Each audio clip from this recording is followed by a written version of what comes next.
Once again, good morning sa ating mga learners. Welcome sa ating channel, Sir Lopez Vlog.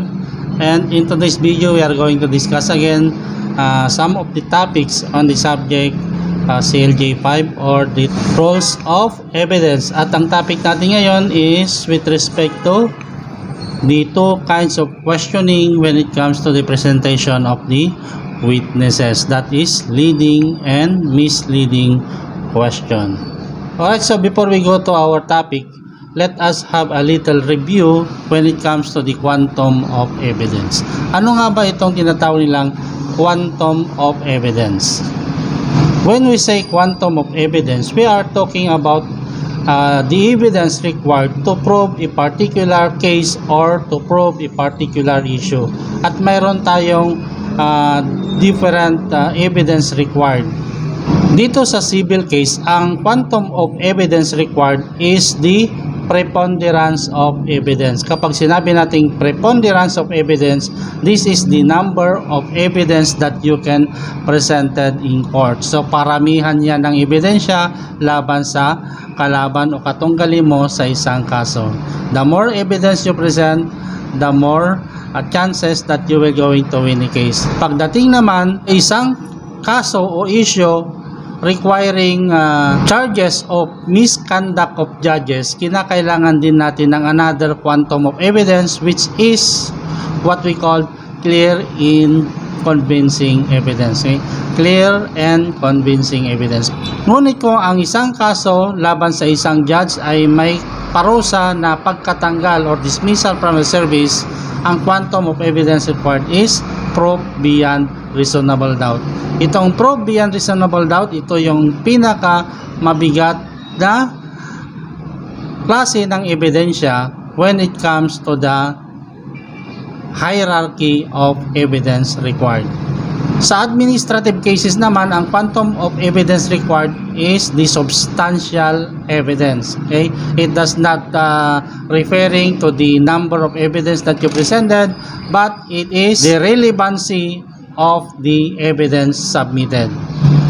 Relevant evidence as a reasonable mind might accept as sufficient to support a conclusion. Okay, so the basis of the substantial evidence is the relevant, okay, relevant of the evidence submitted. Eh ano naman ang quantum of evidence when it comes to criminal cases? Okay, para makonvict ang isang akusado sa criminal case, kinakailangan natin dito ng proof beyond reasonable doubt. Take note, that is the quantum of evidence when it comes to criminal cases. Proof beyond reasonable doubt. As I have said before, in the hierarchy of evidence, ang pinakamataas na klase ng ebidensya na kailangan sa isang kaso ay itong proof beyond reasonable doubt. Alright, so let's proceed to the two kinds of questioning when it comes to the presentation of witnesses in court. Okay, so if we are going to present our witness in court, it should be done in open court. Sabi nga, kapag sinabi nating open court, it is free to anyone to observe, except in some cases wherein it is prohibited for the public to be present inside the courtroom. At sa presentation of witnesses, mayroon tayong tinatawag na direct examination, cross-examination, redirect examination, recross-examination. Okay? So sa different kind of examination na yan, the lawyer will going to propound a question, then the witness will going to answer. So sa presentation of witnesses sa korte, it is in a question and answer basis.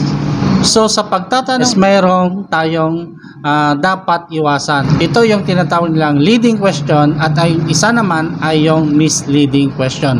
Sa general rule of evidence natin, hindi ito dapat ginagawa ng isang abogado. Of course, subject to certain exemptions. Okay?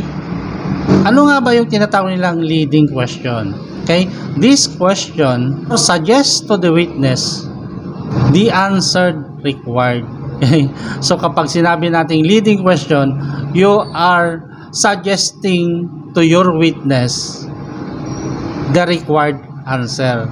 Hindi ito pinapayagan sa korte as a general rule. Kaya nga yung adverse counsel will going to objection, okay, leading question. It causes the witness to testify in accordance with the suggestion rather than a genuine recollection of events. Okay? So bakit kaya ito hindi pinapayagan? Kasi in effect, kapag pinapayagan itong leading question sa general rule natin, ay hindi na yung testigo ang nagte-testify, kundi yung abogado na. Okay? So ano nga ba ang halimbawa ng isang leading question? So halimbawa, yung abogado tinatanong yung kanyang witness, is it not Mr. Witness that at 9:30 in the morning, Juan de la Cruz suddenly appear holding a bolo and hack the victim? So ano isasagot ng witness? Yes, sir. This is a leading question. Bakit leading question? Kasi sinasuggest mo na sa witness mo kung ano yung nangyari. Leading question ang tawag natin dyan. O kaya sabi ng kanyang abogado sa witness, is it not Mr. Witness that at 10:30 in the evening, you have a drinking spree with the suspect and the victim? Okay? So that is another leading question. Hindi ito pwedeng itanong ng isang abogado kasi you are already suggesting to your witness the answer. Kasi ang sasagot na lang ng witness mo dito is, yes sir. So in effect, yung abogado na ang tumitestigo at hindi na yung witness. Of course, that is the general rule. Leading question is not allowed. But in some instances, like in cross-examination, or the witness is hostile or unwilling, o kaya yung witness mo ay minor, okay? So leading question is allowed. Okay? So that is a certain exemption to the rule that leading question is not allowed in questioning.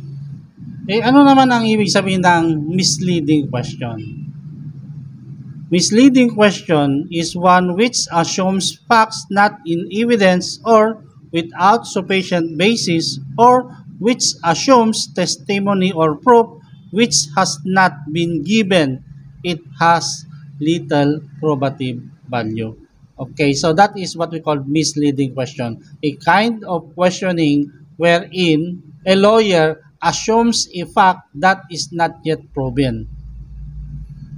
Halimbawa, yung lawyer nagtanong sa witness, okay? Mr. Witness, while riding the car, where did you sit? Is it in front or at the back? The witness answered, I seated in front of the car. Next question of the lawyer is that, how fast did you drive? Hey, that is a misleading question. Bakit? Because you already assume a fact that is not yet proven. Hindi porket nasa harap siya na ang driver. You already assuming a fact na hindi naman napapatunayan pa kung sino yung driver. Hindi porket nasa harap na siya, ibig sabihin siya na yung driver. Hey, that is what I mean. So tulad ng leading question, hindi rin ito inaalaw ng korte natin. Of course, subject to certain exemption as usual.